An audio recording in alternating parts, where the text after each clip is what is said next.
धन्यवाद, बहुत बहुत आभार हमारे राज्य सचिव नजमी जी का।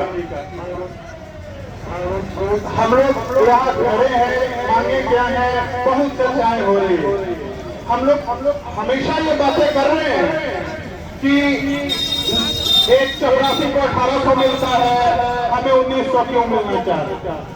मैं कहता हूँ ये देश संविधान से चलता है और संविधान का अनुच्छेद 309 ये बताता है कि वेतन सरकारें कैसे तय करेंगी। सरकार वेतन तय करने के जो नियामक रखेगी उनको संविधान अनुच्छेद 309 बताता है। मैं आपको आश्वस्त करना चाहता हूँ कि हम अपना कंपेरिजन किसी दूसरे साथी से नहीं करेंगे।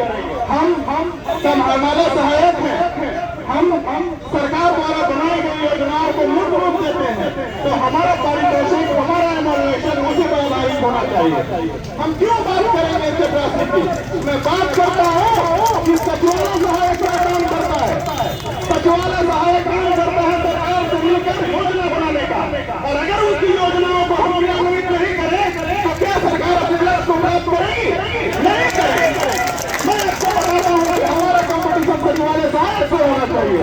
साहब, आप ग्रेजुएशन पर बहाल होते हैं, अच्छी बात है, अच्छी बात है, आप लेवल 7 में आते हैं, लेकिन किस अधिकार से आप हमको लेवल 1 का, लेवल 2 का वेतन मान दे रहे हैं? इतना किस क्यों? सब एक केस हुआ था 1982 में सुप्रीम कोर्ट ने यह बताया था कि सरकार को सेक्शन 14 और सेक्शन 16 को ध्यान में रखकर किसी भी करने का वेतन तय करना चाहिए। सरकारें गहरी हो गई, किस तरीके की नीतियां बना रही हैं। जब अपना वेतन तय करना होता है तो सिर्फ मेल फटक आते हैं, और जब हमारी बारी आती है तो वेतन आयोग, और मैं आपको बताता हूँ कि वेतन आयोग के अनुशंसाओं पर भी सरकार ध्यान नहीं देती है जब बातें हमारी होती है। तो ये अलग मुद्दा है। हम अपने आप को ये समझें कि हम सरकार के लिए करते क्या है। ये लड़ाई हमारे अस्तित्व की है। हमारे सचिवालय में बैठे कर भी यदि हमारा साथ दें और यदि नीति निर्धारण करने वाले अपने माइंड में ये बात को तय करें कि हमारा वर्कलोड क्या है, हमारी योग्यता क्या है और हम सरकार के लिए क्या करते हैं, तो हमें लगता है हमें यहाँ खड़ा होने की आवश्यकता नहीं पड़ेगी। लेकिन सरकार सोचती क्या है, हम ये जानने का प्रयास नहीं कर पा रहे हैं। हम आज 17 दिन से हड़ताल पे, बहुत अफसोस होता है कि क्या सरकार को अपने आप से भरोसा नहीं है कि उसने हमारे प्रतिनिधिमंडल को बुलाया नहीं। अगर सरकार में दम था तो वो बुला के हमारे प्रतिनिधिमंडल को आश्वस्त करती कि आपकी मांगे जायज नहीं है। मैं अपने राज्य सरकार की ओर से सरकार को चुनौती देता हूँ, आप बुलाइए हमारे डेलीगेशन को, बात करिए। अगर हमारे लोग ये बताने में सफल होते हैं कि हमको 4200, 2800 कोई भी ग्रेड वेतन क्यों चाहिए, तो मैं दावा कर रहा हूँ हमारे सचिव वहां से पीछे हट जाएंगे। लेकिन ये सरकार जानती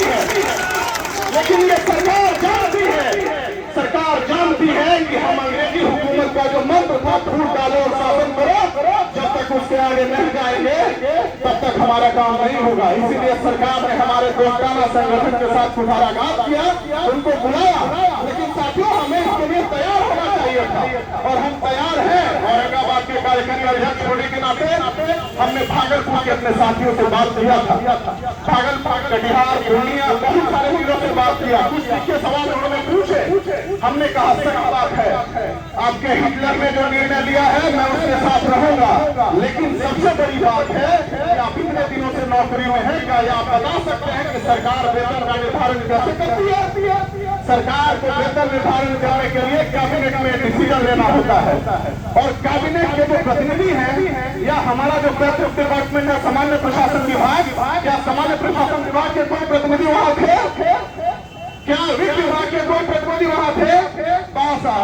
सवाल भी सरकार से आपने पूछा और जवाब भी आप ही ने लिखा। मतलब माननीय मंत्री महोदय ने इतनी भी जहमत नहीं उठाई कि वो अपने तरफ से लिख के आश्वासन देते। लेकिन हम ये जानते हैं कि सरकार हमारे साथ हमारे मुहिम को कुचलने का प्रयास करेगी। तो ऐसी स्थिति में मैं आपको महाकवि जयशंकर प्रसाद की वो लाइनें बताना चाहता हूँ। महाकवि जयशंकर प्रसाद उस समय में कहा था कि वह पथ क्या पथिक कुशलता क्या, जिस पथ पे दिखे सूर्य न हो, नाविक की खैर परीक्षा क्या जब हार आए तब भूल लो। सरकार ने खराब दूर करने का प्रयास किया, लेकिन हम उसका सॉल्यूशन ढूंढेंगे। मैं आपको यह विश्वास दिलाता हूँ कि हमने औरंगाबाद में अपने साथियों को इसके लिए राजी किया।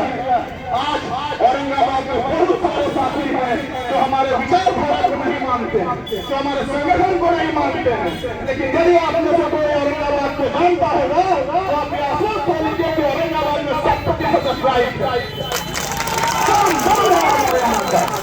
और हम अपने राज्य सचिव, हम अपने राज्य कार्यकारिणी मेंबर को यह आश्वस्त कराना चाहते हैं।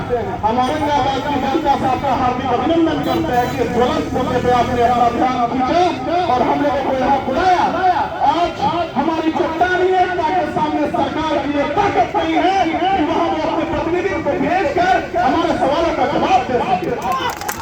हमारी निश्चित हो गई है कि अभी तक सरकार ने हम लोगों को बुलाने का प्रयास नहीं किया है। मैंने आपको पहले ही बताया, सरकारें संविधान से चलती है और सरकार में जो लोग बैठे हैं वो जानते हैं कि संविधान की ताकत हम कर्मचारियों के साथ नीतियों का निर्धारण हिटलर की नीतियों के आधार पर नहीं होता है। आपने देखा है हमारे दोस्तों का संगठन ने क्या किया। हमने औरंगाबाद से यह बिगुल फूका है और हमने अपने सभी साथियों को यह बताया है कि साथियों ये हमारे अस्तित्व की लड़ाई है, आपको हमारे साथ आना होगा।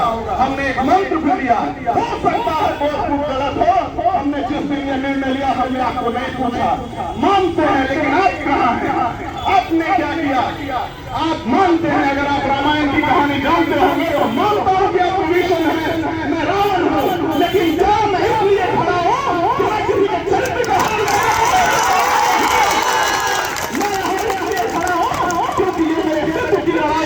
और आपको दिख रहा है कि मैं कुएं में गिर रहा हूँ तो नैतिक आपको रस्सी पकड़ने का काम करते तो मैं मानता हूँ आपने सही किया, लेकिन आपने किया क्या? आपने अपने अस्तित्व को बचाने के लिए आखिरी लड़ाई लड़ी है और मैं आपको बताता हूँ कि इसके लिए हमारे साथ अलग से अलग बोलने की आवश्यकता नहीं पड़ेगी। भविष्य आपकी पृष्ठभूमि तय करेगा, हम आपको कुछ नहीं बताएंगे। आपको यह समझ में आ रहा होगा कि आपने हमारे कुछ साथियों को बताया हम दिल्ली में है, अरे भाई आप क्लर्क हैं, हम सब भी वही जीते हैं, हमको पता है हमारी क्या इज्जत है, हमको पता है कहाँ सा डिप्टी कलेक्टर जो कई से काम पे आ जाता है, जिसको फाइलों पर ज्ञान नहीं होता है, हम उनको बताते हैं और वो हमें किस नीयत से देखता है। हमें खड़ा होना होगा और मैं आपको फिर अंतिम आए, चूंकि हमारे भाई साहब ने बताया हमारे अंदर की बहुत छोटी बात करनी है तो मैं आपको बताता हूँ कि बस एक मंत्र ध्यान रखिए कि जब नन्ही चींटी दाना लेकर चढ़ती है, गिरती है और बहुत फिसलती है। मैं वो कविता आपको बताना चाहता हूँ, वो मुझे याद नहीं है इसलिए देखना पड़ रहा है।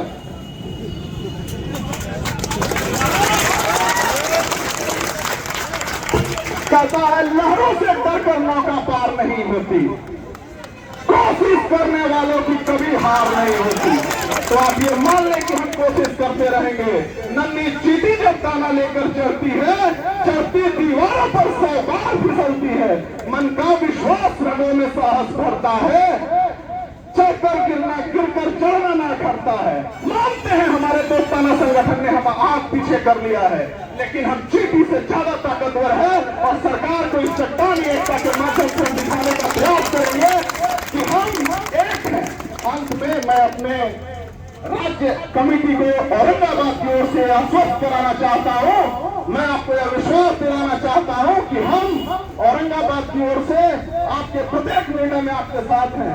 यह अस्तित्व की लड़ाई है, आप आगे बढ़े, आपका जो भी निर्णय होगा मैं उसे स्वीकार करूंगा, क्योंकि यह चरित्र की लड़ाई है और हम इसमें आगे बढ़ेंगे। जय हिंद।